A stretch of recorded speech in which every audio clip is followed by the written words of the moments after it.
Hey, y'all, welcome back to Format Podcast. It's been a minute, but we're back with another episode. Today we have on Michael from Symbiosis, Texas. He's the founder and CEO, just a really nice guy, and we had a great conversation talking about all the regenerative work that they do on land in the hill country, why they do it, how they do it, who they do it for. It was just a really interesting conversation. If you are at all interested in land management, permaculture, in the Texas Hill Country, this is definitely the episode for you. Thank you to Michael for coming on and spending, I think we went probably nearly 2 hours on that one. But we had a great time and talked about all sorts of different stuff. And as always, thank you to our sponsor, Rambler Sparkling Water. Hope y'all enjoy.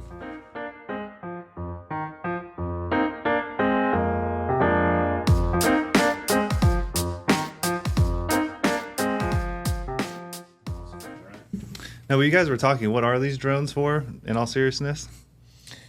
So we use drones to map properties, and really it's just to get an orthographic image. So when we're doing it for our design process, we're just flying the drone in a pattern across the property, and it's taking a bunch of photos, and then a software program stitches those together into one image. Mm-hmm. Because sometimes the Google Earth satellite image is low res or it's lagging by a couple of years, mm-hmm. and a lot of times people have done work in that time period, and so that way we don't have to go out there and measure things and try to figure out where things are. We can just look at it from overhead and draw it into the base map.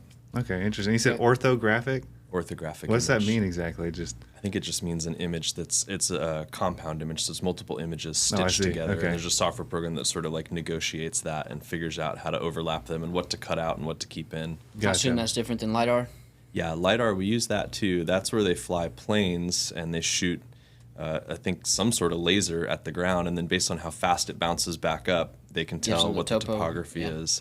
Cool thing about that is it can shoot through heavy tree cover, and you can still get the ground topography pretty accurate there. And they've done the whole state of Texas, so if you can get into the GIS database, which we can, you can pull really accurate topo maps down to less than a foot of elevation change in those differences in the topo lines. So. Wow. We use that for pretty much every job, so we can see how water flows across the properties that we're working on. Do you know how the LiDAR technology gets through the tree canopy? I don't fully understand it, but it must be powerful enough to shoot through those leaves, almost like an X-ray or something like that. Yeah. But yeah, before that, you could get topography information for free, but it was based on photogrammetry or gammetry. I'm not sure whether there's an R in there or not, but... yeah, and that would pick up the trees. So then you'd see this big spike in elevation. You'd be like, why does the ground get so much higher right there? Yeah. I can't imagine that's good for the trees or anything. Yeah, I don't just know. radar on all the trees. Blasting it. Well, I've heard that the radar down in the Amazon, they're finding all these substructures of ancient civilizations underneath it. I wonder if they found anything in Texas with that. Yeah. Interesting. Yeah, I read a book called City of the Monkey God that was about the Amazon, all the LiDAR technology they were doing down there, and it was just fascinating. I think that book came out probably when I think LiDAR was just becoming to kind of come onto the scene, and they used it down there. It was pretty interesting. But, well, cool, Mike. Thank you for coming on. So you're with Symbiosis, Texas, if I understand correctly. We found you guys through Dylan Burrez, who did a really interesting YouTube video with you guys that I definitely recommend everyone checking out. But I guess from a high level, what does Symbiosis, Texas do exactly? So we help people to steward their land in a regenerative way. And that has been evolving over time. So we started out 10 years ago. It was just me and a Honda Fit. I didn't even own a truck. And sorry, what was that, Grant? Oh, no, the video started playing. You're good. Okay. Yeah. All right. So anyway, we started with just me and the Honda Fit. And over 10 years, we've gone from working on urban jobs, and now we're mostly working outside of the city on larger properties. In some cases, we're working on 1,000-acre ranches. That's pretty rare, but we're getting there. And ultimately, the goal is to work on whole watersheds. So I live in Wimberley right now, and one of the reasons I'm out there is another guest of yours, David Baker. He has this vision that I share to work on the Cypress Creek watershed, which is an 8,000-acre watershed. So it's big, but it's manageable. And it contributes to Cypress Creek, which feeds the Jacob's Well, which feeds Blue Hole, which is connected to all these other springs. And so if we could do this regenerative work, which we always start with water, so how do we have a net positive effect on the water cycle? And if we could do that from top to bottom on this 8,000 acres, the cool thing is they already have 10 years of tracking on how those springs flow. And For Cypress Creek specifically? yeah, Okay. because of David. And so they can see how that has ebbed and flowed with the weather and with the development, and when there's a big pumping event for them to fill up, the water tanks out there. And so we could show much more clear results of, oh, okay, here's the impact we can have with these nature-based solutions, right? So they're pretty simple, honestly. It's just a lot of work. So to get back to your question about what do we do, you have to define what does regenerative mean, because of course, as soon as something like this comes out, big corporations start picking it up and they start greenwashing it and they start saying everything we do is regenerative too, right? And so you have to be clear about what your definitions are. Even when you're working with a person, someone calls you up and says, hey, I want to regenerate my land. It's like, okay, well, let's get clear on what that means to you.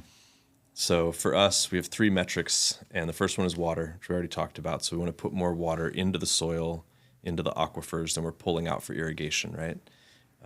Because it's like a bank account, if you just... Well, I'm sorry. If you're adding more water in that, would that be just by, putting in the right plant life to allow for that rainwater to actually percolate into the aquifer in that area? Or, I mean, how would you actually add water to a property? Yeah, so it's multifaceted, and land management has a really big piece to play. So the first thing we can do is earthworks. We can do berms and swales. Basically, you find a contour line where you're going across the slope, and you excavate out about 18 inches, 10 foot wide, but it's gently sloped so that you can still mow and things like that. And then you pile that soil up on the downhill side, and when the water's coming down the hill, it hits that little trough, we call that the swale, and it gets detained there. So it's like a long, thin pond, and you can hold about 18 gallons per linear foot in those swales. Oh, wow. That's just storage capacity, because the water's constantly in-soaking. As that revegetates, as there's more root penetration through there, it helps the water soak in faster. So those systems become more effective over time. We can do ponds and ephemeral ponds that are unsealed, so you can get a lot of bang for your buck doing those, even more than the berms and swales. So we'll go into a valley, even a very gentle valley, and we'll do some excavation, and we'll pile up a little dam wall, and we won't seal it with clay. So these ponds fill up and they infiltrate quickly, but every time we get a big rain event, that pond fills up and it soaks in, hundreds of thousands of gallons of water. And then that's going to be charging up the local water table, and it's also going to be helping the spring flow for seep springs, and then some of that water is going to make it down into the aquifers. So that's earthworks. There's also keyline rips, which is a form of earthworks. And then, you hit the nail on the head. So soil and what's covering the soil, plant material, it's all kind of interconnected, right? But the better your soil is, the less compacted it is, the more organic matter there is in it, the faster water can infiltrate the soil, and the more the soil can store that water. Beyond that, the surface area of what's above the soil is important. If you think about a raindrop falling from the sky and hitting bare ground, it'll pick up that soil and then it'll carry it off with it, causing erosion. And so if you have a tree and the raindrop first hits the tree, and then when it falls from the tree leaf, it hits a grass or some other herbaceous plant, and then it slowly makes its way down to the ground, you can imagine there's a lot less erosion, plus all that plant material holding the ground together. Interesting. And so when you go onto a property that's just completely barren, I mean, what are your first steps? Are you trying to, uncompact that soil basically and allow for water to start seeping in? Is that, do you start doing your keyline rips, your berm and swales, or you start planting? I mean, what would be, you come on to just a bare land, what are your first thought processes as you look at the land and kind of like your first steps to start mitigating the issues? My first questions are actually around the client's context. So what kind of time frame are they working in? What are their goals? What do they want to see? What kind of tools do we have available as far as what are they willing to do from a land management standpoint? What kind of financial investment do they want to make? So we have to work within the bounds of reality, right? Let's say that we have sort of a blue sky. We can do whatever we want in this situation. Money is no object. Ongoing land management, the client will just do exactly what we tell them to do. First thing we're going to do is earthworks. So we're going to use berms and swales, ephemeral ponds. We might even put in some sealed ponds for water supply, and we're going to maximize what we can do there. And you can sort of think of that as almost like a surgical intervention, because we're getting in there with heavy equipment and we're pushing dirt around, we're burning diesel, we're causing disturbance, right? So we want to get that done and out of the way first. Then after that, we're going to do massive soil amendments. So we start with remineralization. And right now our favorite thing for that is basalt. So there's these basalt mines. You can get basalt dust. You truck it in by the ton. And it's pretty inexpensive. And it basically has everything that limestone-based soils need from a mineral standpoint. Just from basalt? Just from basalt dust. Wow. And we can just spread that across the site. And it's pretty low dosage. And it lasts pretty much forever. So then every time that it rains, you've got like the rain is dissolving just a tiny bit of that basalt dust and making it available to the soil and the plants and the microbes. Is there not any concern when you come on to a totally barren property right from the get-go? Let's say you've done your berms and swells, you've added your basalt dust, but you haven't really had the vegetation take. Is there not a concern of a heavy rain coming through and just washing away all your basalt? Yeah, I mean, that could happen, especially if we get just one of these, what do they call them, frog chokers, you know, where it's like... Frog stranglers, what I've always called them. Yeah.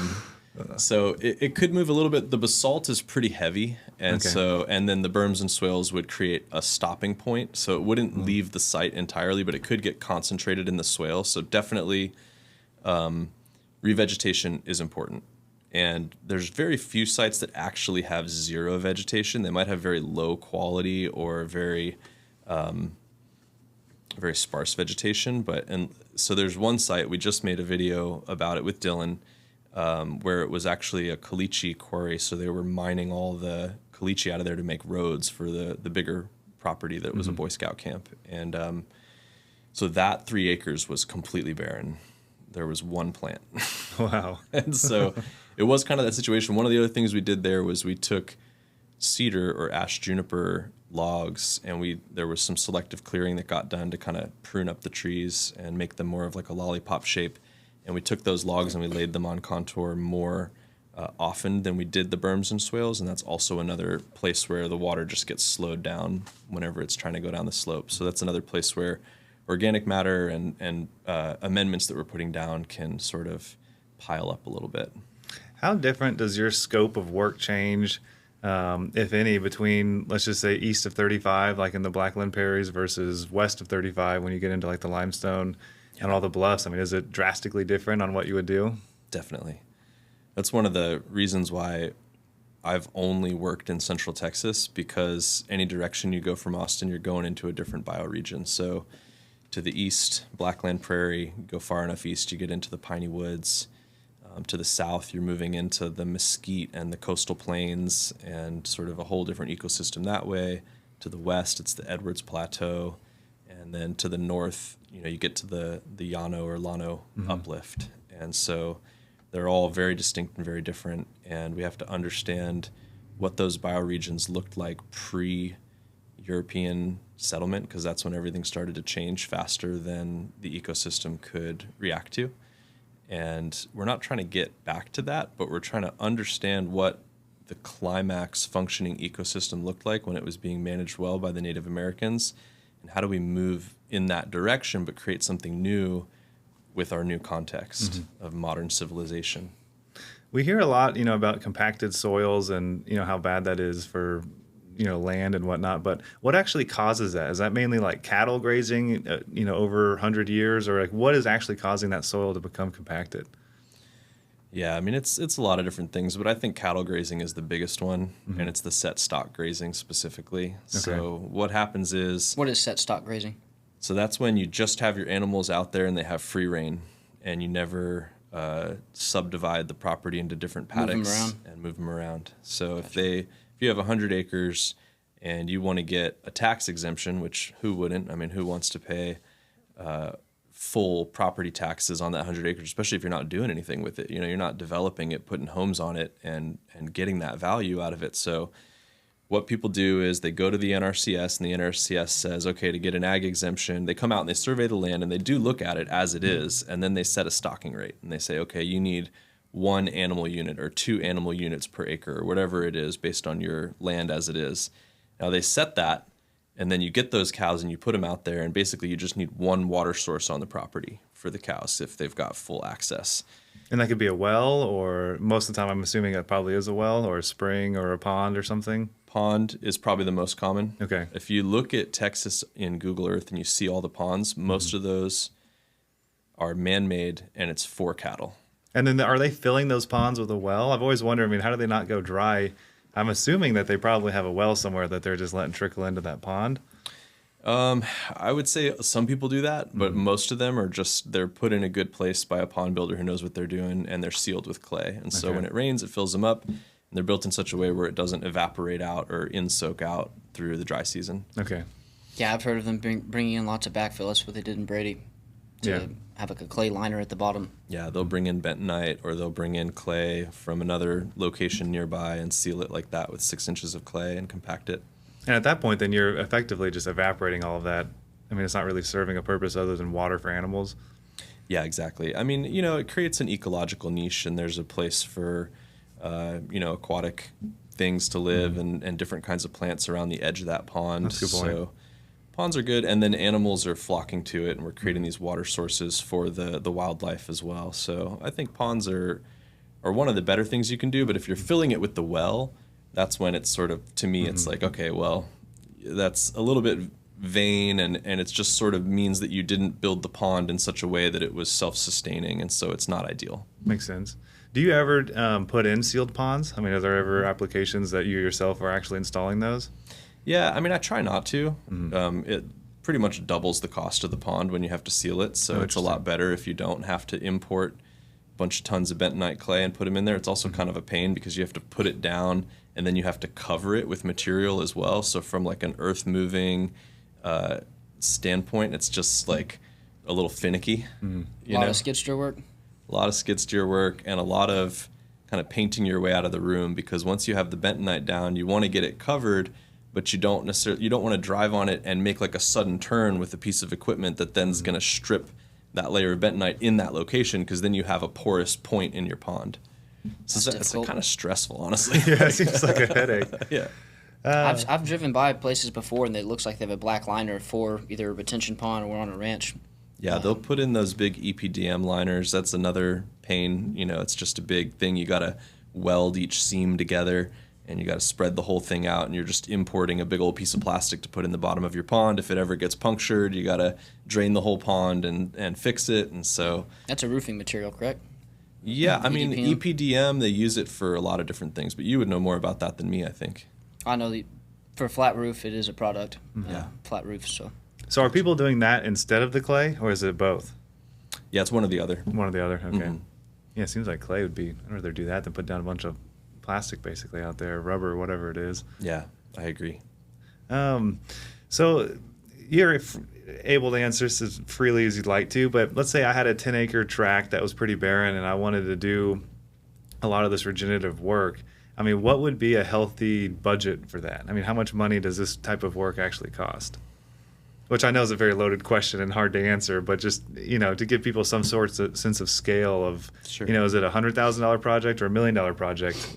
Maybe it's both, depending on. Let's go through an exercise. Let's flesh this out a little bit. I'll pretend like you're a new client and we're going through sort of like a good fit process, right? So, so let's envision this property and tell me, is it like what percentage of it is forested and what percentage of it is open? Let's just say that it's like your typical, bought it from another person. Someone came in there, ripped out all the ash junipers, cleaned up the oak trees. There's some little bit of grass, but it's pretty sparse, a lot of rock outcrops, kind of like what you would see if you're cruising down maybe Hamilton Pool Road and you look off and see some of those, you know, kind of very open limestone bluffs. Cedar trees are all gone. You know, maybe there's a few scrubs. Yeah, exactly. It's like a developer got it. They did just massive cedar clearing. Yeah. Which I want to go, we've done the cedar tree ash juniper rants on here before, but I want you to give us a good one also. I want to beat that drum, so we'll get to that. Yeah. Well, you know, one question related to that is when the developer cleared the land, did they burn off the cedar or did they chip it in place so that there's something covering the ground? I don't know. What difference would it make? Let's see. I know. This is a fun, like, hypothetical thing. We could go on for a long time. But it's like I have the perfect ranch. What would it be? But in my opinion, it's a lot better when you chip it in place because those trees are sequestering carbon, and a lot of that carbon is in the body of the tree itself. So when you bulldoze and burn it, there's more impact on the land and more compaction. So this is another way you can cause compaction if you're driving heavy equipment all over this land, right? And then you're creating bare ground, which then just gets baked by the sun. And because we have some clay in our soil, it's like it's almost like a kiln, in the summertime, and then that makes it hydrophobic. So if you have that layer of mulch down, even though it's cedar chips and they have some antimicrobial properties to them initially because of all the oils in them, it's still better than bare ground. And you're going to see a revegetation just from the natural seed bank of native plants and from whatever gets blown in by the wind and whatnot, way faster than if you bulldoze and burn. So if the developer was smart in this 10-acre tract, they used a hydromulcher, hydraulic mulching machine or cedar eater machine, and they at least kept that carbon on site, right? So let's say we've got like a 1/2 inch to like a 2-inch layer of cedar chips down on the ground. That's going to be an important factor to the decision making. The other question would be like, is there a house on the site, or are you going to build a house? Well, let's say we'll build a house. Okay, you're going to build a house. Let's say it's like a 2,000 square foot house. Something that seems 2,500. Come on, okay. I just bought my ranch. Fair enough. So yeah, where the house is going to be important. How big the house is going to be important. Also, like where the access ways are and things like that. So and when I enter into the conversation is important. So pre-build is in many ways better. And actually at this point we're now able to build homes for people as well. And so we can do the whole package from start to finish. So they can come to us with raw land, and we can actually help them design the home in such a way that it integrates with the land, and we can help them build something that's efficient and something that's smart. And we want to get into natural building. That's sort of the golden goose for us. So we can build people, cob or CEB or straw bale or a combination thereof. And right now we're finishing our first 2 stick frame homes. So I didn't realize you guys were builders. I mean, that's my whole background. I've been a home builder for 12 years here in Austin, and interesting. We need to get to that. I realized you guys were doing full construction like that as well. Yeah, I mean, it's pretty new for us. We're about a year into it, but we finished one of the 2 homes. So, what was happening was, like, to get back to this conversation, it was like people would come to us with the raw land, and we would do this whole process and design their land, and then they say, okay, we're gonna build the house first before we do all this other stuff. So then they'd go find an architect, they'd go find a builder, they'd go through that whole process. They come back 3 years later, the project took forever, they're over budget, they've got all these problems now that we're now looking to solve retrospectively. Let's say like the builder put down Bermuda grass lawn or something like that, and they actually want a vegetable garden, and it was like, well, in some cases, they have to put down a lawn before they can sell the house, right? If there's an HOA or something like that. And so now we've got to mitigate that. So we wanted to swim upstream of all those problems and get into the design conversation as early as possible. And then it was just a natural segue to actually help with the home as well. Interesting. Okay, so we're building a custom home. We'll leave that out of the scope of work. But let's just say, I'm putting in a 2,500 square foot house on a property, 10 acres, 1 path in, 1 path out. Yeah, you're going to build it yourself because you're a home builder. I'll build it myself, But just for like the land work, I'm just having a hard time, I think, wrapping my head around, come in and put in these key line cuts and do these berms and swells and maybe put in a retention pond. Back to that. What would be your initial budget for that sort of work? So let's say there's a good spot for like a 1/2 acre pond, and you've got the right clay to seal it. That could be like anywhere from like $15,000 to $25,000 project in and of itself. Let's say we want to do like a 30 tree food forest and a main crop garden and a kitchen garden. So that's sort of like your food systems. You could spend another $20,000 on that, and so some of that comes down to like deer fencing and things like that. Some berms and swales included in that part of it. The berms and swales are, depending on the soil conditions and the steepness of the slope, they're like $10 to $15 a linear foot, and so depending on how steep the land is, and that includes like amendment and all this stuff. But let's say you spend another $10,000 on berms and swales. I mean, it can really start to add up, right? You can see how much this starts to add up quickly, right? But at the same time, it's very optional, and we can phase it out over time. And I think people end up getting a lot more value out of it than they do when they just put in standard landscaping that doesn't provide ecological benefit, food benefit, security in a disaster, things like that, right? Rain tank could be another big one if you want to have a redundant water system. So ideally, in my perfect world, in this hypothetical situation, we would have a rain tank, you would have a well, and you would have that pond, that 1/2 acre pond, which could hold like 500,000 gallons or something like that. So you got a 500,000 gallons in the pond.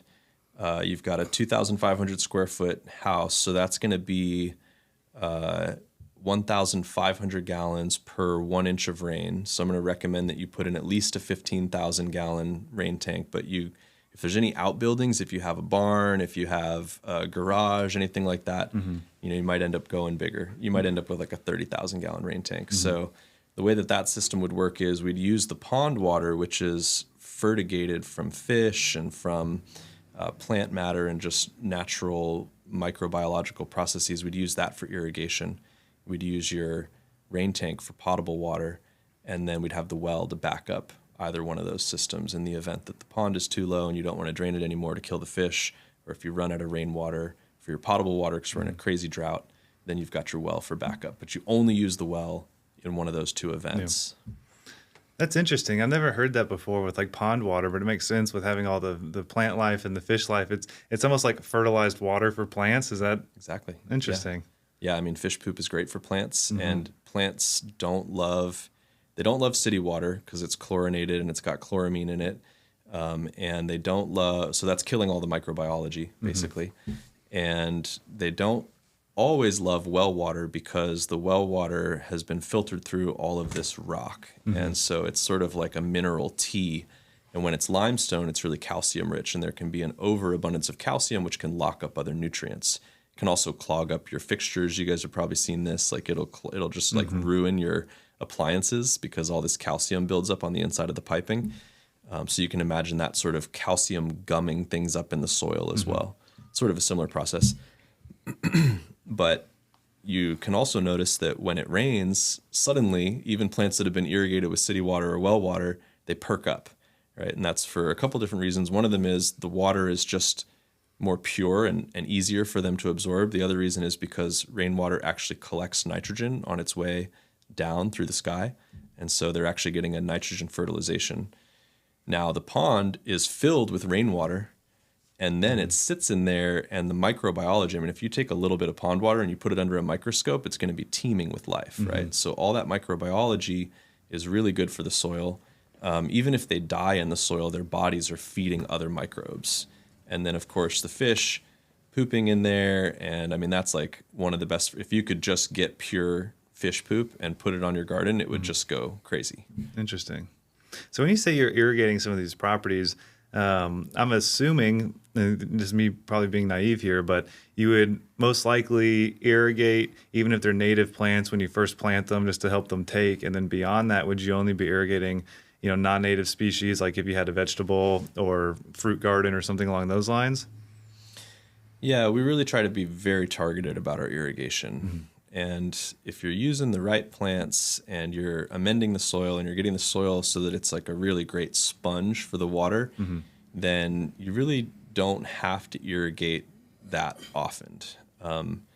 Through the summer, we're irrigating, 2 or 3 times a week, especially during establishment. But then once it starts raining in fall and through winter when it's cold and there's not that much evaporation and heat, and then through the spring when it's raining again, we barely have to irrigate unless we're just having one of those spells where we don't get any rain for a month. Then you might irrigate once or twice in there. So really the irrigation is there to get us through the summer. That's the main thing. And yeah, native plants, we really discourage people from going to the big box store and getting like Nandina, ligustrum, some of these other plants that I think are just, they're tough as nails and they're well adapted. Problem is they sort of escape. Well, first of all, they're hard to get rid of once you plant them, and then they sort of escape, and then they fill important ecological niches. I think some people take this a little too far, and they want to like go to war against every non-native plant. And if you look at like all the fruit we eat, like most of it wasn't indigenous to North America before we settled it, or the Europeans settled it. So, are there any outside of maybe the garden space, but when you go to just actually the land itself, are there any non-native species that you will work with? I mean, are there any non-native grasses that you guys install, or what are some of those? Yeah, I mean, we're not, we'll use anything that's useful, that has a purpose within the system, and that is not like a danger to the ecosystem.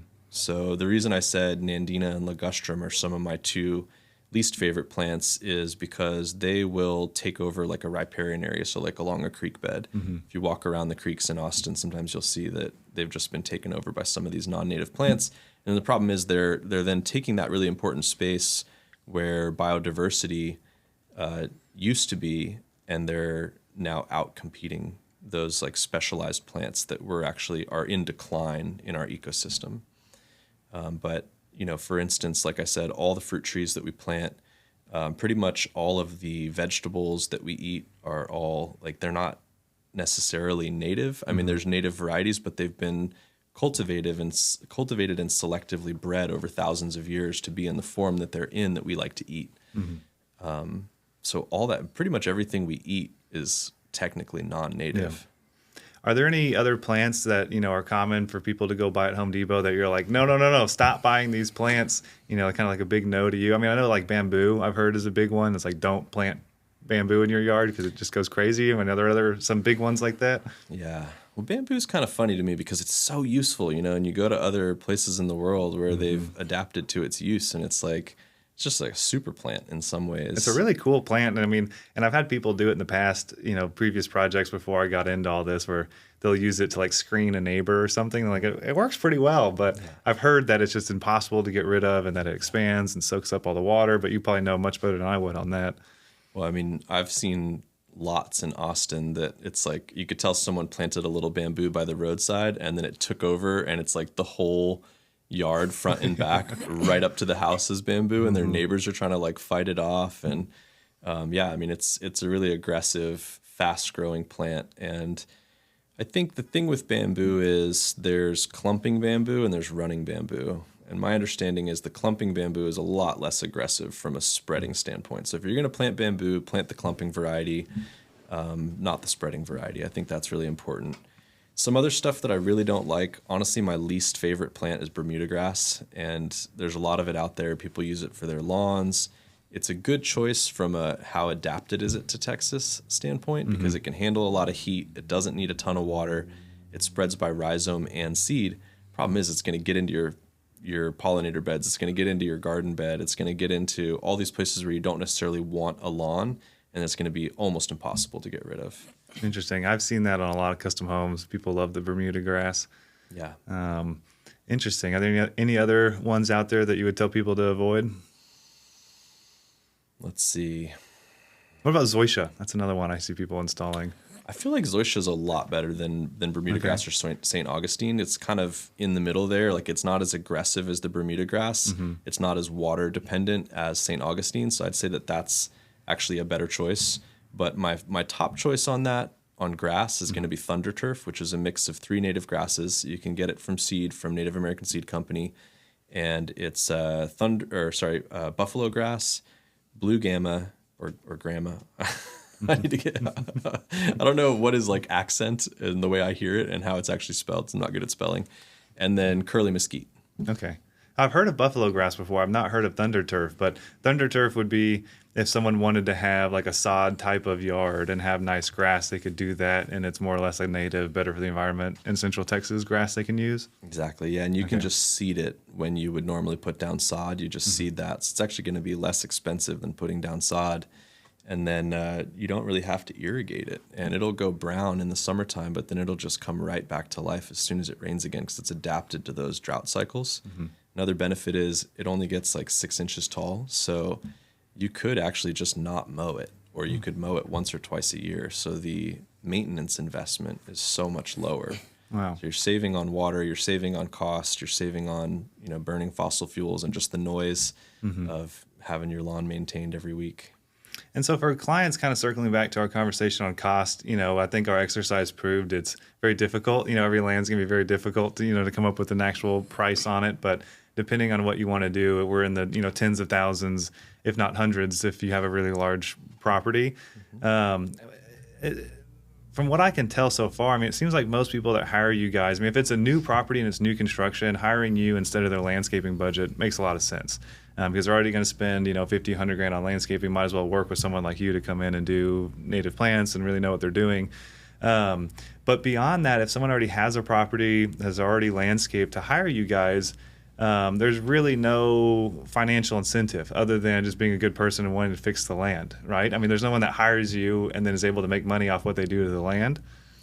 Yeah, it's really tough to make money off of farming right now. Actually, I was a farmer for 3 years, and you have to be doing it at a scale that is, makes you get into equipment farming or large row cropping, and vegetable farming is just really hard. I mean, so much respect to all the farmers out there, but that's sort of a systemic problem. So really what people are looking for us is, they're just doing the right thing in a lot of cases, which is amazing to me, because there's these individuals that are stepping up with their time and their money, and they're saying, I want to solve these collective problems, even though they can only affect this one piece of land. And a lot of them have worked their butts off their whole lives to get into a position where they can buy land, where they can afford to do what they want with it. So I'm incredibly honored that these individual citizens who just want to do the right thing step up and say, okay, we want to do this this regenerative project with this property. This has been our dream. We've been working towards this, and this is like, a lot of them are,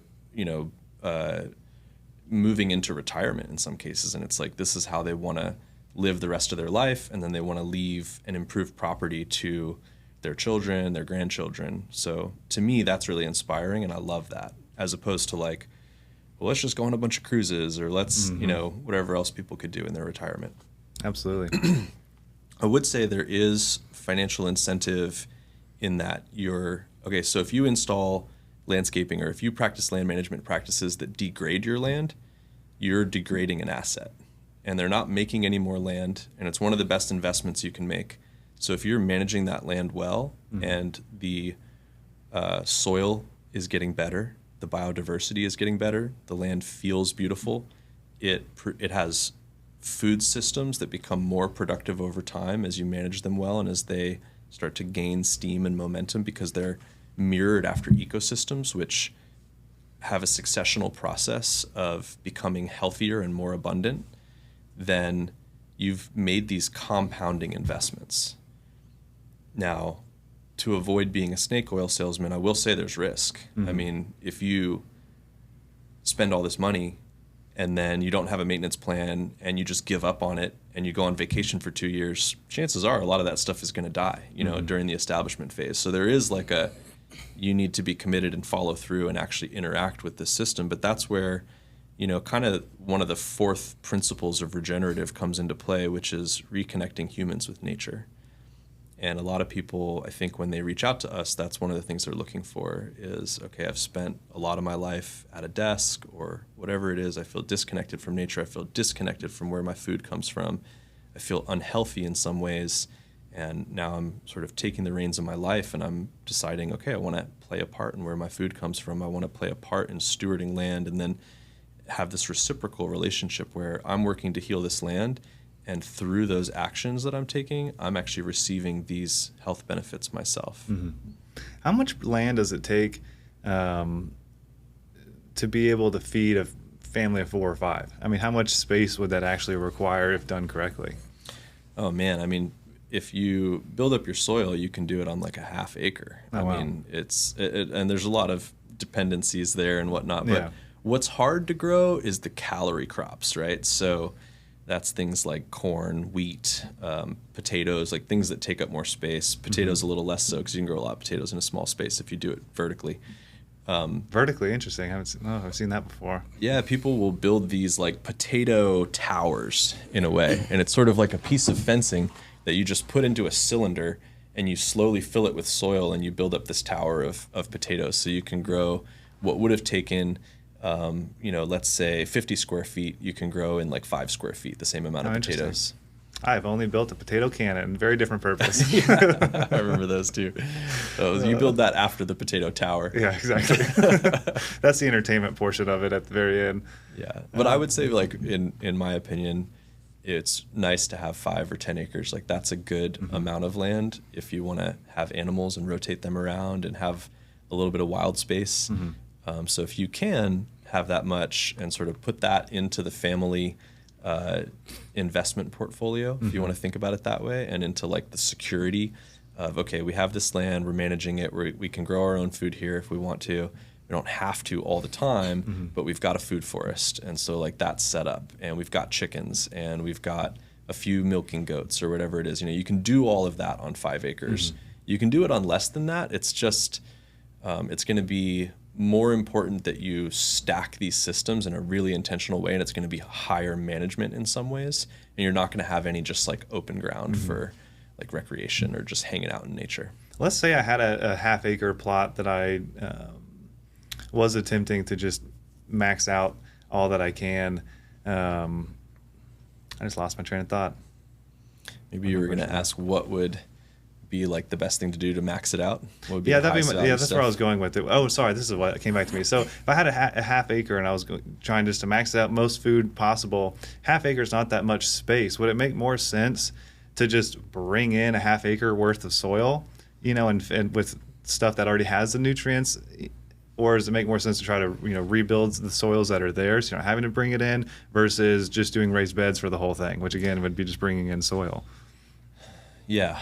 And again, a lot of that comes down to how fast are you trying to do it, right? So a lot of times people are trying to buy time. And if you look back at history, people have done this without being able to truck in a bunch of soil forever.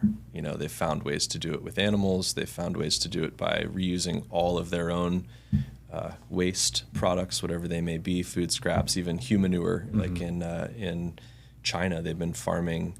They've had a larger population and they've had less land than the United States for 40 centuries. And so at one point when we were first getting our industrial agricultural systems underway, an agricultural scientist went over there and he looked at China and he said, how have you guys been doing this? How have you guys been producing these yields for so long and keeping your population alive? And there's been famines, there's been times where it didn't work out, but for the most part, they've been able to do it.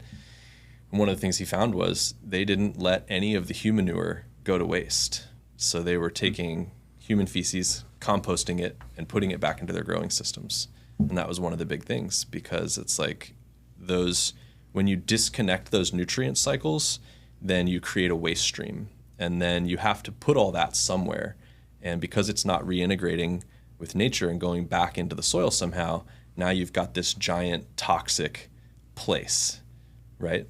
So anyway, that's a bit of a diversion from your question. No, you answered. And I'm curious if with you guys doing custom homes and you're wanting to kind of complete that cycle, how would you put that into like a normal custom home in today's standards? I mean, are you trying to use a septic system that you're reworking some of that, or are you doing like Clivus composting toilets? I mean, that's the thing I've ran up against. If someone's building, a $500,000 $1 million custom home, they don't really want a composting toilet. And so how are you guys overcoming that? Yeah, I will say I've used many different composting toilets, and a lot of them leave things to be desired, even the most expensive ones. It's like, this doesn't work that great. What the heck? I mean, someone building $1 million house, 99% of the time does not want any composting toilets that's on the market, from what I've seen. And that's fair. And even the ones that are like permittable, I've found are not great. So I don't know what's going on with that, why the lack of good composting toilet availability on the market, but maybe someone can solve that problem soon. So what we've done on this custom home build is we have a septic system with a pre-filtration tank. So we had it, custom designed and permitted and all of that. So it takes all the wastewater, even takes the AC condensate and all the gray water, all the black water, and it runs it through that pre-filtration. And then it goes into the normal septic tank, and then it goes into the pump tank, and it gets pumped back out to irrigate the fruit trees and the landscaping and things like that. How much of the nutrients make it through that filter? A fair amount.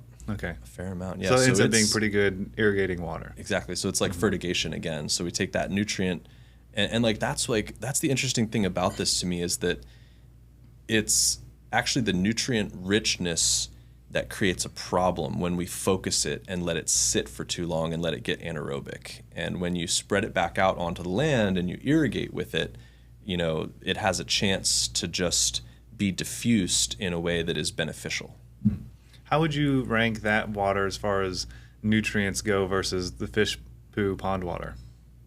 I think that's a bit of a moving target, but I'm going to say about equal. Oh, wow. So it's okay. I was not expecting that.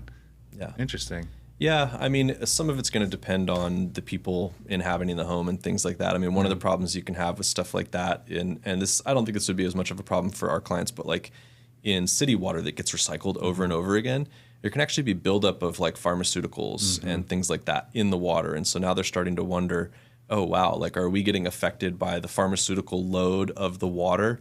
And is that what's changing various things about, the human health situation right now? So I think that's something to consider that. But in this case, even that would just be getting put out onto the ground. And plants, the cool thing about plants is, and watering with these different sources, is that the plants are like a filtration system themselves. So they're only going to take up things that are as big as a molecule through their root systems and put it into the plant itself. So that's going to negate so many things, because everything is a combination of different molecules, right? So pathogens, pharmaceuticals, things like that are not going to get taken up through the plant body itself. So as long as you're not growing a root crop and then eating the root crop directly, as long as you're eating the leaf of a plant, so the water had to go up through the root system and through the stem, you're really pretty safe, I've never thought about that before, but the plant is basically a filter, a very good filter in itself.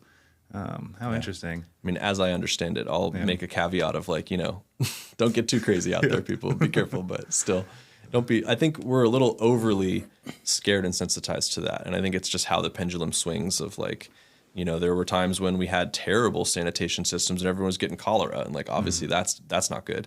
And then we've swung all the way over here to this place where we're like completely scared to utilize these waste streams in smart, efficient ways. And we need to get somewhere here in the middle where we're not giving everyone cholera, but we're not terrified of reconnecting the cycles of nature. Because it's like really like our waste products that come out of our body are what we have to give back for everything that we take. Yeah. And I think people have a hard time wrapping their heads around that on like a one-off scale. When you think about like an individual home reusing its water, that feels off, like it feels dirty, but then you'll go drink tap water. Right. And it's like, that's the same. I mean, it's not really much different at that point. I mean, it's way better on a one-off scale than how you would do a house than, the city systems we have potentially redrink. You're doing the same thing already and people don't realize it.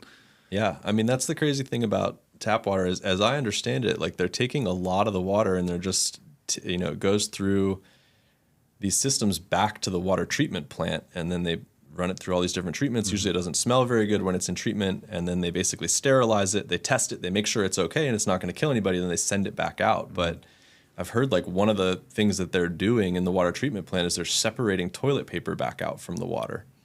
I don't know, I don't want to like spread misinformation, but I've heard that that's one of the things that happens there. And so then they add a little fluoride in there. Yeah, a little fluoride, little chlorine, little chloramine, send it back out. Yeah, I will say, caveat on myself is I don't know anything. Don't quote me on any of this. I'm the interviewer, not the interviewee. So, how many people do you have on your team? We have 20. Awesome. Wow, you guys are it's a big company.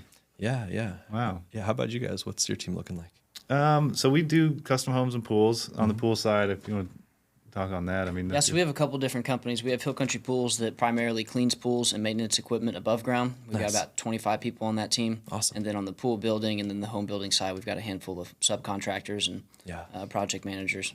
Nice. We've got a few different things going on here, but that's great. I want to circle back to invasive species, particularly the cedar tree, which is a joke because it's not. But do you guys ever plant ash junipers? Like, is that ever something that you're actually going back and putting them back in? Yeah, that's a good question. I've never heard of anybody planting them before. I don't think you can get them at a nursery. I feel like if maybe out of state people grow them, but I've never seen an ash juniper tree growing in a nursery. You can get eastern red cedar, which is the taller, more desirable variety that grows east of I-35, but not the mountain cedar ash juniper. So I've never planted them. We'll let them grow. Because you hear that they're, good for the soil or, good for erosion. They're actually good. And so a lot of people are saying, at least what I've heard is that you don't want to cut them down, or if you do it very sparingly, let the old growth stay. If you are going to cut some of the shrub brush, okay. But I've never heard of somebody, I hear that a lot, people saying, hey, don't cut them. But I've never heard of someone saying, oh, well, they've already been all cut down. Let's put some back. Right. Well, they're if they were already there, then there's a seed bank of them in the ground. Yeah. And so rather than plant them, you can kind of just let the seedlings come back in most cases.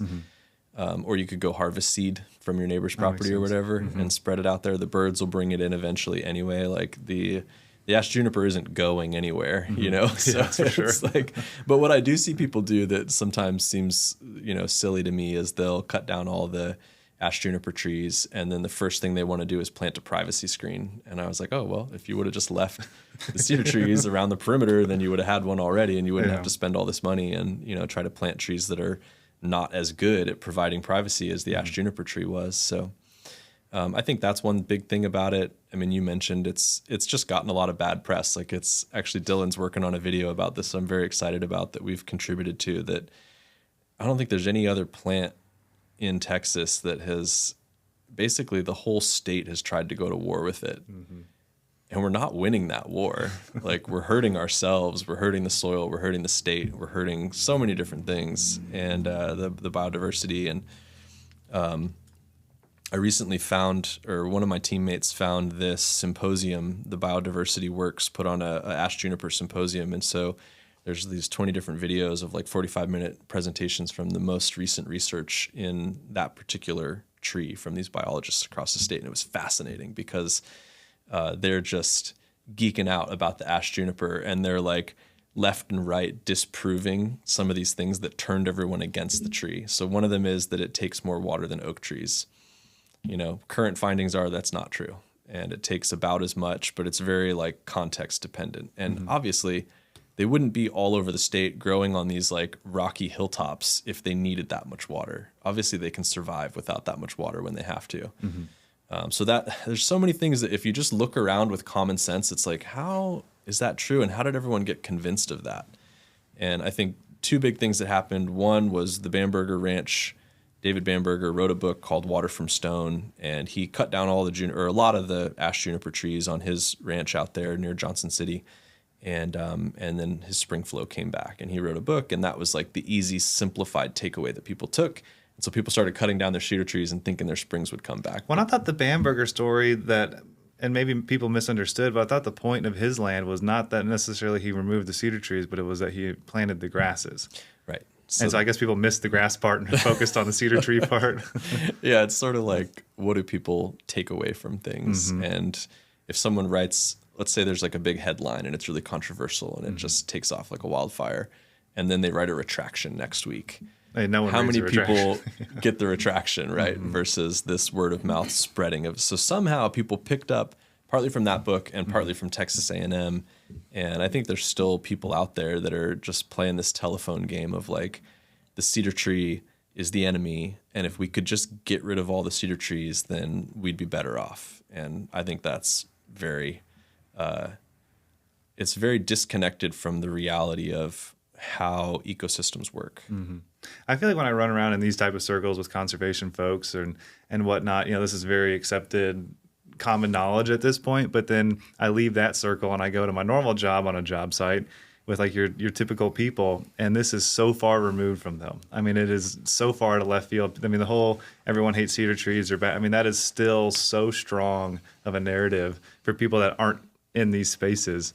So I just always find that interesting, and I'm always feel like the crazy person and be like, no, they're good. We should leave them, And but you get into these circles of conservation folks, and it's just such common knowledge. I think it's easy to assume that people know this or that the tide's really shifting, which I think it is somewhat, but man, I'm never not surprised when I just get onto job sites and talk with other people, and it's just still just plagued that they're bad. We need to remove them all. And we get a new client, we go under their lot. The first thing that they always ask, is cut out all the cedar trees. And I'm trying to be like, wait, Yeah. What are you really trying to do here, kind of thing.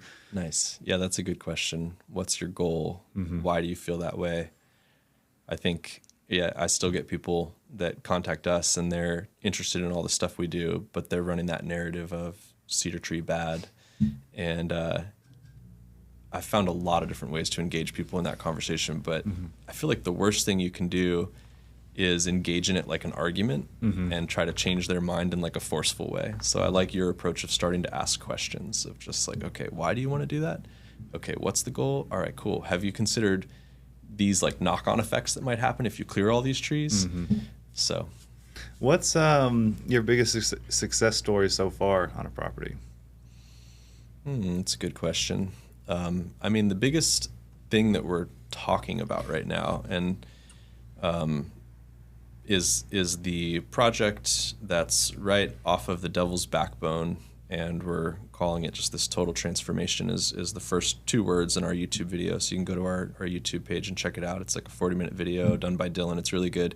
And that's where we took the quarry, however you say that, and it was just bare ground, and we, in less than a year, got climax native grasses growing. So big blue stem, side oats gamma, and little blue stem, and these grasses are notoriously hard to get established. You call them climax grasses? Yeah, so they're these big bunch grasses that used to be all throughout the hill country when it was more of an oak savanna ecosystem, when there were bison roaming through, and there were fires, and sort of this long-standing management through Native American people who really understood how these ecosystems function and how to interact with them in a good way. And so that one's been really cool. And the nice thing is we did that first phase on the 3 acres that were the most damaged, and then we got hired back to do the north side of the hill. So then we did another 3 acres over there, and then they said, actually, let's just do the whole thing. And the whole thing is 13 acres, and it's right at the top of this watershed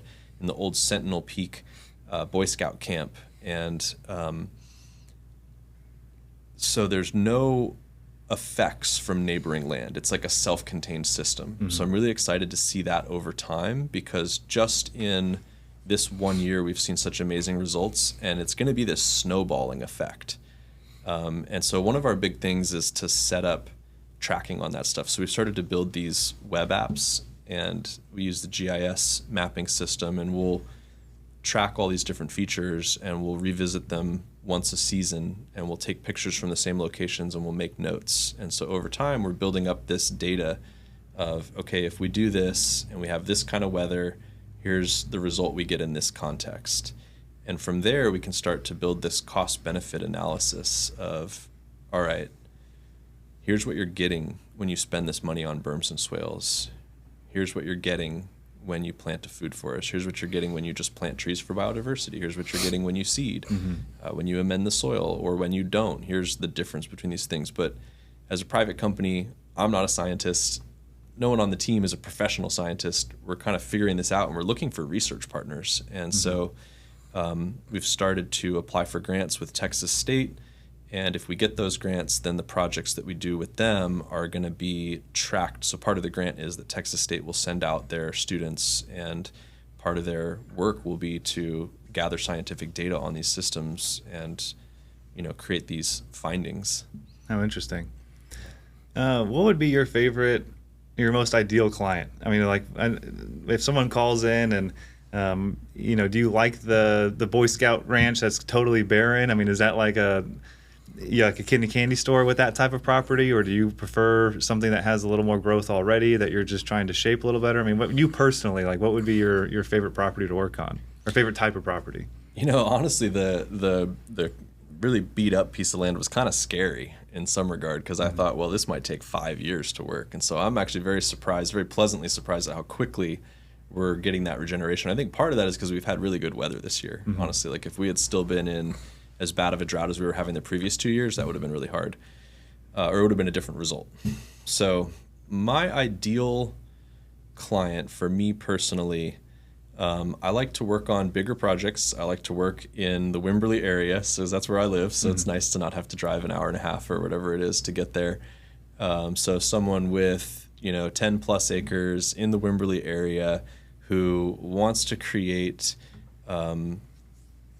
who's really, all they need, honestly, is to be aligned with our 3 metrics of success, which is water, soil, biodiversity. And then our 4th sort of extra is nature connection. And then they need to be someone who wants to work in a non-contentious relationship. So they want to partner with us over time and with their land. So it's this triumvirate partnership, them and any other decision maker, Symbiosis, and the land itself has a seat at the table. And we're working over the next 10, 20 years, however much time it takes, depending on just budget and vision and all those different things, size of the land, to get them from where they are now to where they want to be. And we're doing that in a way that's non-contentious. So you guys may have seen this as contractors, where what I feel like is one of the big problems with contracting and contractee relationships is there's this free estimate and bids situation. And so someone comes in and they have a project and they need the work done, and they say, okay, I'm going to call 3 to 5 people and I'm going to get free estimates. I'm going to get these free bids for this project, right? And then they're going to talk to maybe the lowest bidder and the medium bidder. And these two guys are going to kind of duke it out and get into like a bidding war, and then someone's going to get the job, right? And then and under that model, it's the contractor's job to get as much money out of the client for as little work as possible. That's the incentive structure there. And for the client, it's to get as much work done as possible for as little money as possible. And they're pitting these different contractors against each other. And how do you know that those bids are apples to apples, right? I mean, if it's a very specific thing, like, oh, we're just going to build this wall, you can get pretty close to apples. But if it's this like complex, multifaceted 10-year plan that's going to change and morph over time, how do you do that? How do I even bid on a project like that? So it's really important to me that people are willing to like rewrite that story of, this isn't about me trying to get money out of you for as little work as possible, and it's not about you trying to get as much work out of me for as little money as possible. It's about us working together as a team. Yeah, absolutely. And for us, we've definitely experienced that somewhat, and for me, I've been in the industry several years now, so that's definitely a battle I've come up against. And what we've done, and what I think a lot of, at least in the high-end custom home market, that's shifted that is pre-construction agreements. So now on most jobs, if someone comes to us, we'll entertain them. In the first couple of meetings, we'll give them a very high level, hey, this might be 800,000 to 1.2 million. We'll give it an honest look, right, and have that conversation. And then from beyond that, if they actually want us to start calling our subcontractors, getting hard numbers, and really giving them a legitimate estimate that's not just a price range, we do an agreement with them that is anywhere from 2,000 to 10,000, depending on the scope of the job, and say, you need to agree to pay us. We'll put probably 40 to 60 hours into creating this estimate for you, and really take the time that it takes to do it correctly. But it's like, we have to have this agreement in place. And then if you don't choose to build with us, you keep all of our estimates, everything we put together for you. And if you do build with us, then we'll just take that off our builder fee.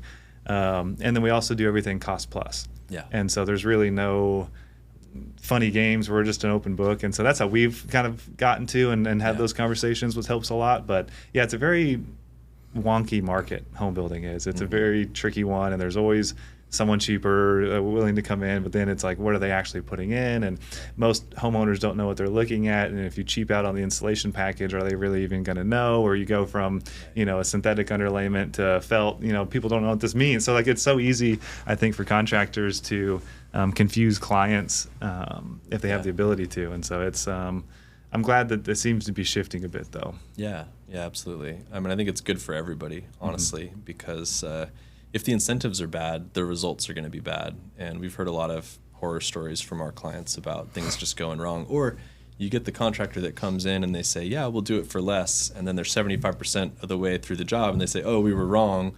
We actually need more money anyway. And then you've worked with someone who was not as ideal to work with this whole time, and they ended up costing the same anyway or more, and they didn't do a good job. Right? I think that happens most of the time, that you go with the lowest estimate. Is like, that lowest estimate is on purpose, and that's the exact game they're playing, is they know it's going to cost more, but they get you to sign on the dotted line, and you're kind of stuck with them at that point. You get what you pay for there, both as a consumer and as an employer, honestly. Right. But with that pre-construction agreement, it makes apples to apples comparison between quotes much easier, because we get very in the details. Yeah. What underlayment is going underneath this roof? What installation package, whatever the case may be. Yeah. That agreement makes it a lot easier for homeowners to see. It's an open book quote. You get to see everything. I'm sure with you guys, probably just as complicated too, because there's just so many variables, and it's probably really hard to put a price on something, because it's who's really going to know what this is going to take. And I guess over the years of doing the business, you probably learn more and more and be able to hone that in. But I imagine you going on to a new property and they're like, how much? It's probably, I was just doing it too. It's probably a very difficult conversation. Yeah, and I just ask questions back, because that's honestly what it comes down to. Because it's like, okay, well, we have to go through a whole design process to even know what it is that we're trying to price out. And that's going to be a collaborative process between the client, the team, and the land.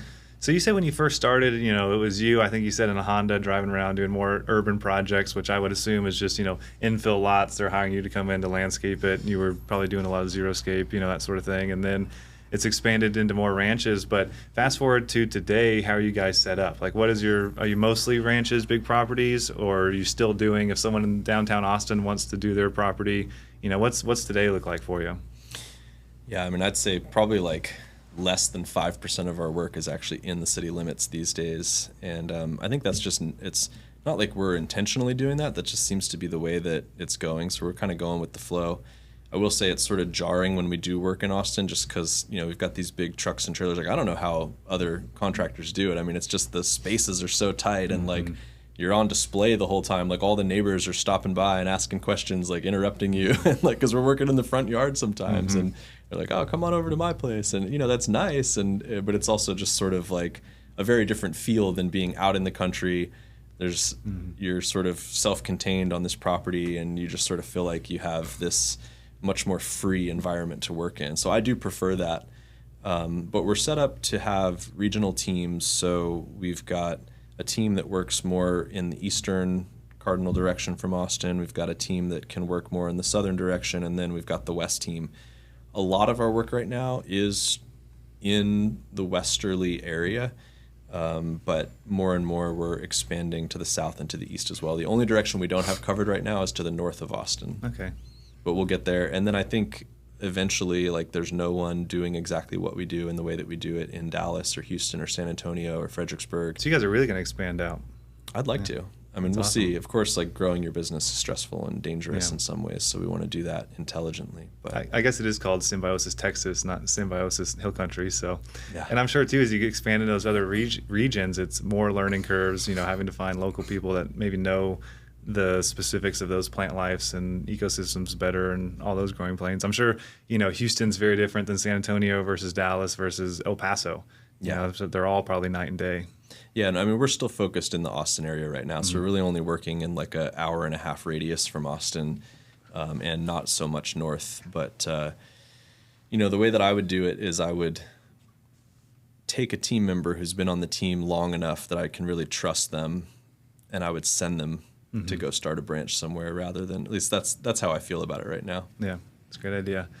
Well, I'm very excited you sent me the link. A long format video just came out of that Boy Scout property that was totally barren. I got about 5 minutes into it and ran out of time, but excited to see content from you guys and these videos and these properties come to life. But what have we missed? What else do we need to talk about, Mike? What have we not done? Yeah, good question.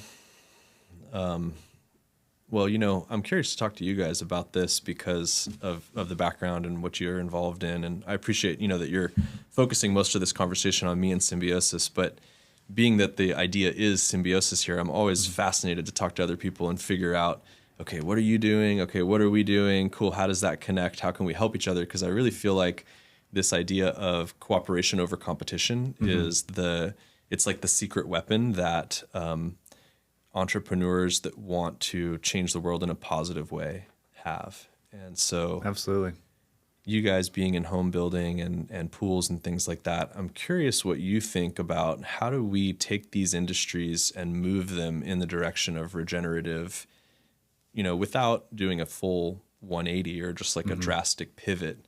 Do you guys see opportunities, or how are y'all already doing that? Yeah, I think if you want to go, I mean, my thought is educating the customers kind of on either material for waterproofing with pools, ways to save, rainwater collection.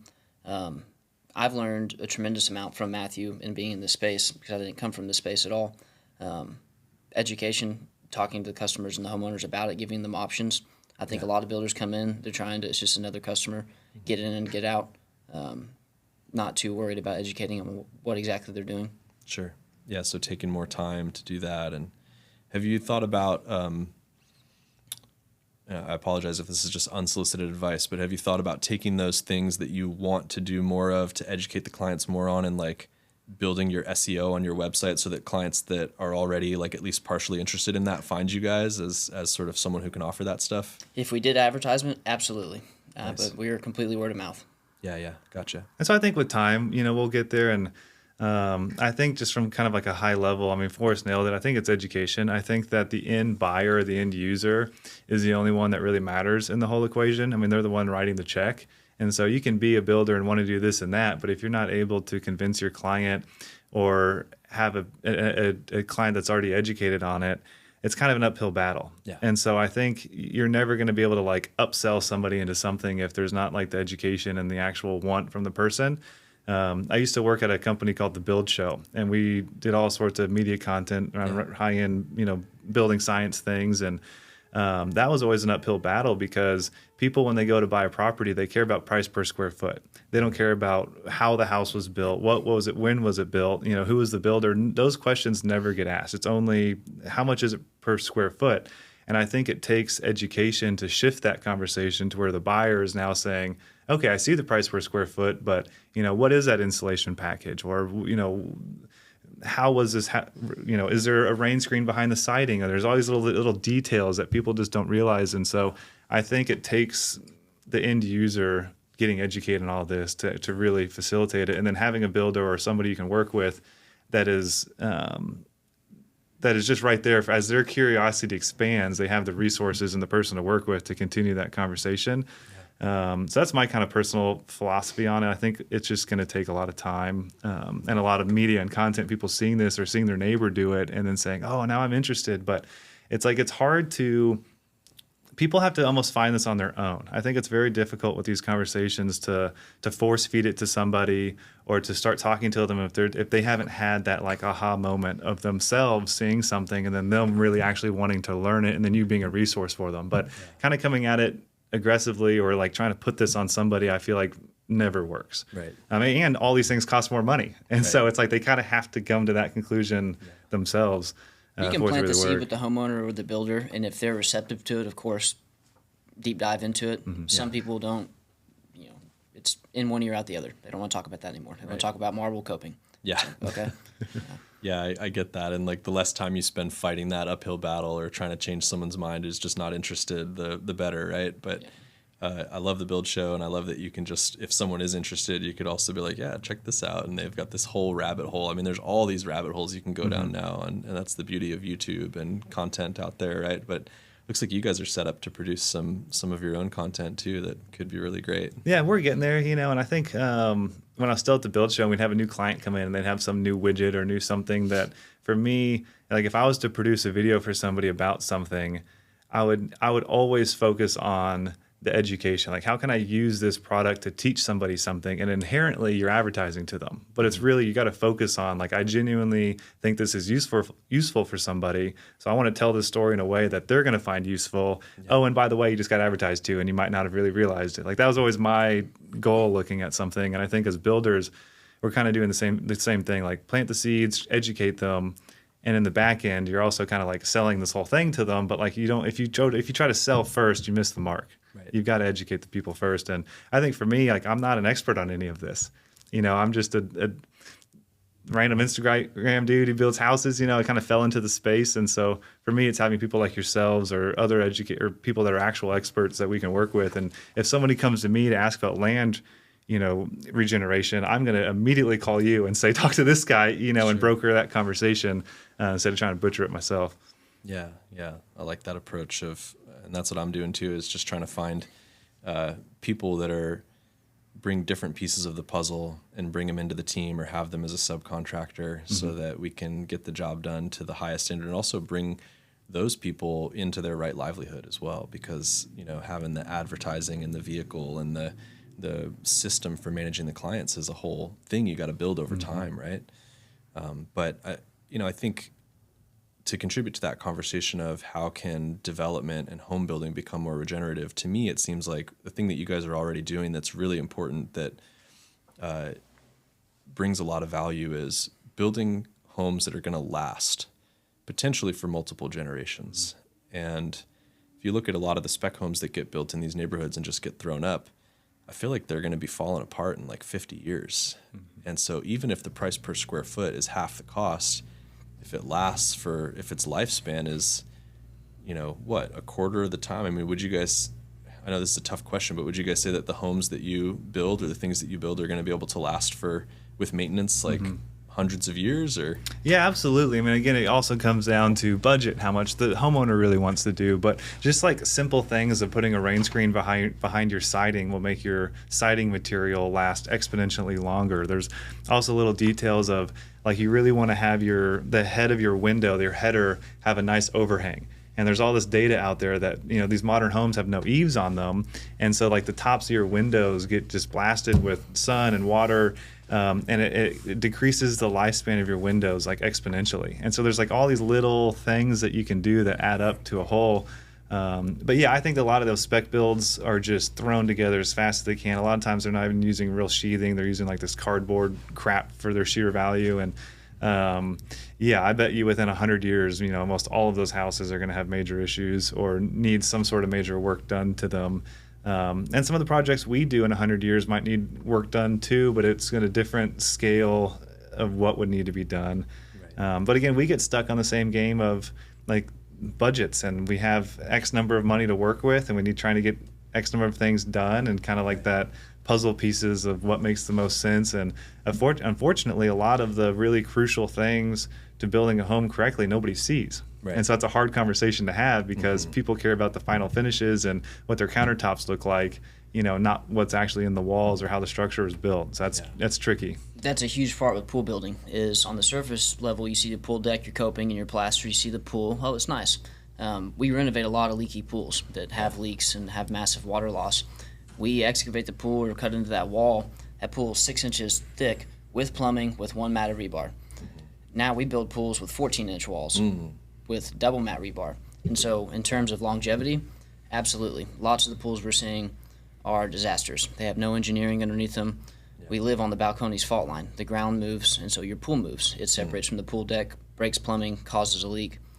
So on the pool side, again, it's huge. You don't see what's underneath it. Once that gunite is shot, you don't know what engineering did they put underneath that pool shell for water mitigation, piers, beams underneath the pool. There's lots of stuff that you can't see. That's a full tear out, right? Like, I mean, if something's wrong in a lot of cases with a pool, you can't get back behind it and fix it, right? I mean, correct. And are you familiar with concrete cancer, the ASR? I was just going to bring that up, man. I mean, I had a client, we did a whole design, we were getting ready to install, and they said, "Oh, sorry, our pool's got concrete cancer. We got to get this fixed before we do anything, because it affects the value of our whole home." And it was the reason we bought the home in the first place. Yeah. So say more about that. Constantly the bearer of bad news with homeowners. We show up, we've got 50 feet of cracks in our plaster. The pool's only 3 years old. Please replaster it. Give me a warranty and fix it. I have to educate them on what ASR is, what it means, and the only solution is to jackhammer that old pool out, completely demo it, get rid of the bad concrete, and start over. Yeah. It's a massive issue in Central Texas right now. We have two that was the fault under construction now from that we completely demoed the pool and are rebuilding it, which is a really kind of shitty feeling, as when you're standing in someone's backyard and you're just like watching these dump trucks of concrete go off, and you're just like, oh, like, this sucks. And then we're about to bring in all this new concrete, but we're very particular on the way we build. It's hard to be in the conservation space and build pools. Like, that's kind of a wonky place to be, but I think that we are overly cautious with the way we build. We do things to our pools, the way we waterproof them and build them, that we don't even really tell the client. It's just built into our price, because we don't want leaky pools. We're not going to put our name on that. We care about the water that's going into these pools so that the chemical balance is correct. The evaporation loss is a lot less with the pools if you manage everything correctly. We're trying to use the water to fill it responsibly if we can, with rainwater, or if we have to truck it in, depending on the dynamics there. But it's shocking from the service arm of the company how many pools that we show up to that aren't our clients, that become our clients, that are just leaking, and they have autofills just running 24/7 filling these pools. Right. It is shocking how much that happens in Austin. And so it is kind of nice when you show up and you're able to, like, fix the pool, seal it all up, make sure it's working properly, and stop all these leaks. I mean, I wonder how many thousands or hundreds of thousands of gallons that we've stopped leaking before. I mean, it's probably a lot. So how do people make sure that they're not going to end up with a pool with concrete cancer? Because as I understand it, that was a concrete supplier issue. Correct. So it's the pH of the sand. So concrete has a mixture of cement, aggregate, and sand. Too high of a pH, they need to add fly ash as an aggregate to lower that pH. And so fly ash is the additive to guarantee not to have ASR. There's building practices that we learned with pools above living space, so these high-rise apartments downtown. The practice that goes into that is so much different than what your average pool builder's putting in a backyard in Round Rock. Yeah. We implement those above living space pool practices to our in-ground pools. It's substantially better, much better, long-lasting. They're not going to leak. And so the ASR, you have to have water is like the activator basically of the issues. And so, plaster and gunite are not waterproof. Plaster is like 99% something, but moisture will still work through that wall. So we do additional waterproofing behind the plaster. And so as the concrete's curing, we use a product called Aqua Block, and it basically is like a crystallization, some sort of chemical that like you spray into the concrete as it's curing, which helps actually waterproof the gunite. Yeah. And then we'll do a membrane C, which is like an actual membrane that we'll put over that, and then the plaster. And so even worst case scenario, we did build a pool with ASR, which is very, very, very, very low chance for us on where we use source fly the ash sand. in all of our gunite mix. Yeah. So Just cover your bases. But worst case, even if we did put in a pool in the ground that happened to have it, we've sealed and waterproofed it so well that we're preventing water from actually like allowing that compound to happen. Yeah. Did you have, like, in the past before this was a known issue, did you guys get, like, was it a problem for your company at all? Like, just because I understand it, you're just buying the concrete and it's supposed to be good and it's not. So like the pool companies didn't know. So most pool contractors, they're all subcontractors. Their excavation crew, the rebar crew, the gunite crew, the plaster crew are all separate companies that they subcontract out. We do all of our excavation in-house and tie all of our rebar, plumbing, everything in-house. Nice. The gunite crew, though, itself, we have a great relationship with them. They've been in business for over 20 years, and they've never had an ASR issue. Wow. It really just depends on where you source your sand. A lot of people do the COVID boom. Pool building went through the roof, and so they tried to vertically integrate and bring their own sand mixture in, do their own gunite, and that's what stemmed a massive amount of the ASR problems. And from what I've heard, there was one plant in particular along the Colorado River that was one of the main suppliers, and that sand had it really, really bad. And so we have an engineer we work with that estimates there's over 20,000 pools in Austin with this issue. And that supplier is he's being sued, but he claims there's still no issue. And he's still selling pools like this. So there's pools going in the ground today that are still having this issue. But we get all of our gunite from the north, so it's a totally different quarry and have had no issues. So the ASR reaction starts once water comes in contact and saturates that pool shell. There's a lot of flat work and house foundations that over the years, since they're not holding water 24/7, are going to get exposed once they have a plumbing leak or too much groundwater coming in contact with their home foundation. There's going to be a lot of homes that need to be rebuilt because of ASR. It's kind of scary. I mean, well, this kind of stuff is exactly what I'm talking about as far as like, from a regenerative perspective, just building stuff right is one of the best things you can do. And like spending more money, but thinking of this as like, we are this intergenerational piece here. If we want to interact with the ecosystems, which are like our life support systems, we have to do everything with this in mind of like, this needs to outlive me. And I think that's hard to do when you're 60 or 70 and you're building a home or whatever. You have to, it's like a ethical thing to be willing to spend more of your money and time and life force to build something that's going to outlast you, right? Absolutely. Or you don't have that wisdom when you're younger.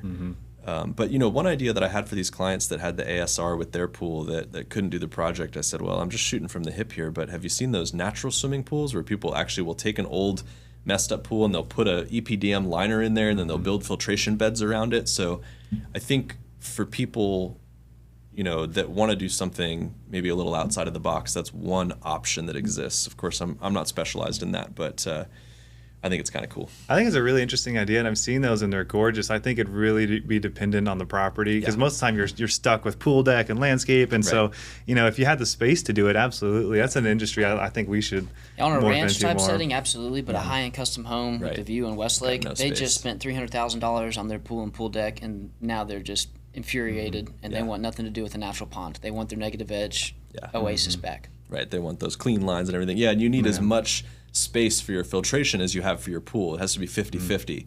So yeah, you got to have a lot of space, and that makes perfect sense to me. But I think one of the cool things about that is there is some potential to provide value by integrating the natural pool system with runoff coming off of the house, so you can capture rainwater in there or tie that to a rainwater system. There's the plant element. And then if people are sensitive to chlorine or they don't want to maintain a saltwater pool and the issues that come with that, then there's, of course, I think it's kind of a fad, and it's kind of funny how these things blow up, and because there's cool pictures of them, everyone wants a natural pool all of a sudden. I've talked to more people about natural pools than I can remember, and I've never built one for anybody because it's like, there's also this idea that, oh, well, it's natural, so it's going to be less expensive and less complicated, right? It'd be very expensive. Well, I'm always worried in this part of the country too. It's like, are snakes not going to be living in that thing, And it's like you have a natural swimming hole in your backyard. I would absolutely do it, and we find snakes in the chlorinated and saltwater all the time. Yeah. So. I was just thinking, though, as you were saying that, I wonder if you could do a natural pool that obviously the bottom of it would be sealed to hold the water, but if you were incorporating runoff or rainwater into that naturally, I wonder if it'd be cool if it had like an overflow to another area that wasn't sealed, so it could fill into another tank that then actually did percolate down. Right. It'd be kind of an interesting design. But as you were talking earlier about just building things correctly, it made me think of this architect Steve Basic from the Village. He's pretty well known, and he always has this hashtag that he does. It's, long live our buildings. Like that's like his saying, which I always really like. And then earlier in the conversation, we were talking about kind of getting upstream a lot of these conversations. And another saying from Steve is that, integration is always better than application. And it's way cheaper too. If you can integrate it into your project from the start, it always is night and day better than trying to apply something when something's already been done. And so I think about that a lot too, is integrating these things instead of trying just to apply them once it's already done. Yeah, I find that to be extremely true with rainwater catchment systems. If you try to retrofit one, once all your hardscaping and everything's in place, it's a huge pain and it's way more expensive, and oftentimes it's just not ideal. Whereas if you integrate your rain tank plans into the build of the home in the first place, it's going to be so much better. And you're going to get that tank where you want it, and you're going to get all the plumbing in before you put in sidewalks or driveways or anything like that. So yeah, definitely integrate. Yeah. Well, as we wrap this up, give us a Symbiosis Texas pitch. I mean, how can people get a hold of you? Are you guys based out of Austin? You taking on new projects? I mean, let's do the rundown real quick. Sure. Yeah. We're always willing to talk to people and see if it's a good fit or not. I mean, we're pretty busy right now because we just hit the fall season, and so this week we're starting 2 new big projects, and so it's not like we're completely inundated that we can't talk to people, but people shouldn't expect to contact us and get us to go do work for them like within the next month, because we go through this whole long drawn out design process, which is really important and just should not be circumvented, right? So definitely reach out. You can go to our website and you can use our contact form there. We've actually got that broken down into different services that we offer, so you can contact us for a specific service, or you can contact us for like general overall master plan design, which then leads to install, and then we can also help you maintain that system through establishment and teach you how to manage that system. Beyond that, you can follow us on YouTube, on Instagram. You can join our newsletter. We're trying to make sure that people have ways to stay connected with us. In the future, we're going to be offering online educational things. So I tell people, if you're more of a DIY person, go ahead and join our newsletter, follow us on Instagram, YouTube, stuff like that. And as soon as we have these courses available, you'll know about it. Very cool. Well, that's great. Before we wrap up, is there anything else we missed or anything else you want to talk about? I feel like there were a few questions you asked me where I didn't complete the loop, so I hope people get enough of an answer out of me there. I can be kind of long-winded, but I really appreciated the questions, and it's fun to see what you guys are doing and to think about ways that the different clientele that we serve are sort of coming to similar conclusions, but from different angles. That really interests me. Like you were saying, we can't try to change people's mind in this sort of blunt force confrontational way. And so I'm always really interested in like, what was the first breadcrumb that someone had that got them started down this trail that then led them to a company like yours or a company like ours, because they have to have that internal imperative to do things in a different way. Absolutely. So I think that's really cool, and I appreciate what you guys are doing. Well, thank you. Thank you so much for coming on. It was great talking with you. And yeah, if there's anything that we didn't fully cover, people reach out to me. I'm sure we'll have you back on again at some point. And sure. I'd love to follow up with you on some of these properties that you started. And like that, the Boy Scout Ranch, I'm curious to see, 5 years from now, what's that place look like? It's probably going to be pretty impressive. Yeah, I think so. I'm Cool. excited too. Very cool. Thanks, Mike. Thank you. Yeah, thank you. Yeah, thanks, Forrest. Yeah. Boom.